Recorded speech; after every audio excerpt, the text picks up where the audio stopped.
Igbo mmanụ wa Oji Ofo kele ikwu kele onye ntana mekele ndị chere n'ala Igbo na-echere ekele ndị ọzọ. Ana m ekele ndị dibịa na-agba aja ma ndị na-agba afọ ma ndị mụrụ ma mkpa akwụkwọ. Isiokwu m n'ụbọchị nke taa achọrọ m ka Igbo ji onwe ha jụsị ha.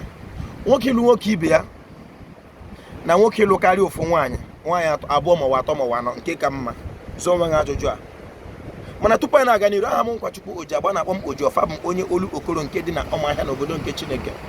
Esi mbe m na olu okoro na Ọmahịa bịa na-eko na mba mmiri. Ana m na Elegushi Beach bele ihe ọma Chineke mere ala Okevuland ala Afrịka l'ozuzu. Ọ bụrụ na ị chọrọ ige m, biko were ntị onye Igbo na-ege m, ga-ewere obi onye Igbo na-eche ihe m na-ekwu. Maka iburu onye Igbo were ntị onye Rom, ọ ga-edo gị anya. Ga were onye Igbo were ntị onye England, ọ ga-edo gị anya. Iwere onye Igbo were onye ntị onye North or South America, ị ga-efu ọhịa. Ị ga-eji ntị onye Igbo were obi onye Igbo chee ihe m na-ekwu ka o doo gị anya, maka Igbo ka m na-asụ. Biko Igbo Oji Ofo bịara ịjụ sị, ụta m na ugbu a nwaanyị abụọ na-agụ m, ọ gbara m atọ m alụọ, na mụ na nwoke ibe m inwe mmekọ, ole nke ka mma? Ị ga-etinye ya n'ihe ntụnye gị n'iru akwụkwọ m. Biko tupu m na-aga n'iru, achọrọ m ka m kọọ otu ihe ha si bịa na be m na otu m si nụ. Ọ bụ otu ude dị m dịka m si kwuo na mbụ.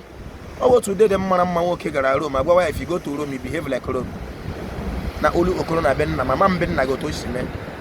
Ọ bụ otu o si bata. Mana ya bụ ihe jọgbudere na njọ masị Igbo nkape. Ọ bụ ihe m ji bịa na mba mmiri n'ụbọchị nke taa, nọrọ na mmiri, maka eziokwu wụ ndụ ihe m ji nọrọ n'elu mmiri na-ekwu ya. Ọ bụrụ na ile anya na okirikiri ebe a, zigoro ụmụ Igbo okirikiri ebe otu ọ dị.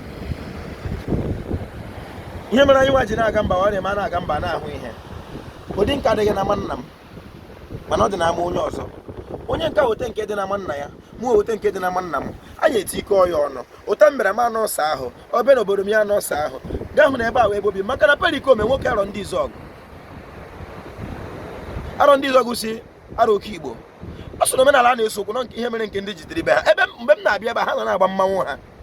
Merute ebe ahụ, jụọ onye oke ikpe ekele sị, ologhi ha aga-agafere ebe a na-agba mmanwụ ya sị onye jụọ m kelee ya gawa na mmanwụ ka na-eme na ọ bụghị ihe kwụrụ ụka. M si ele ụtọ dị na nna m. Biko Igbo, anyị laghachitukwu n'anya ebe ndị Yoruba na-eji chega omenala ha egwuregwu. Ma ndị nka na-aghọrị anyị na-agwa anyị na ụgbọala anyị na-eche anyị n'elu. Ha na-ekpere omenala ha alụghị ugwu, ha makwa nke bụ eziokwu. Biko ụmụ Igbo, let's go abụghị ije otu onye. Achọrọ m ka pụta n'igwe mepe ọnụ sị anyị achọghị nwoke na nwoke inwe mmekọ n'ala Igbo. Anyị achọghị nwoke ịlụ nwoke ibe ya n'ala Igbo. Na ọwụghị omenala, ọwụghị ọdịnala, ọwụghị ntọala, ọwụghị ọdịbendị. Ọ bịakwara na-abịa. Ihe m kwere ekwu ihe awụghị maka oke ego, maka ihe nye mmadụ ego buru ibu. Ihe m kwere ekwu ka ndụ dịkene ndị Igbo, ka ndị Igbo nọwa 150, 180, 200. Maka ọbụla nna gị nọrọ 150, 180, gụwa kwesịrị ịnọ ka nna gị. Asị m na ọ ga-adịrị Igbo la mma.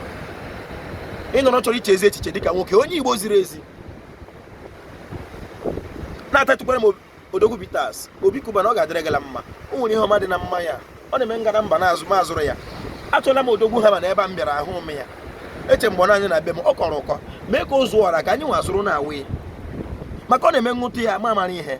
Nwụtụzi ya agụ akwụkwọ, ma dị highly educated. Ọ ga-adịrị gị m Obi Kuba na Igbo mmanụ.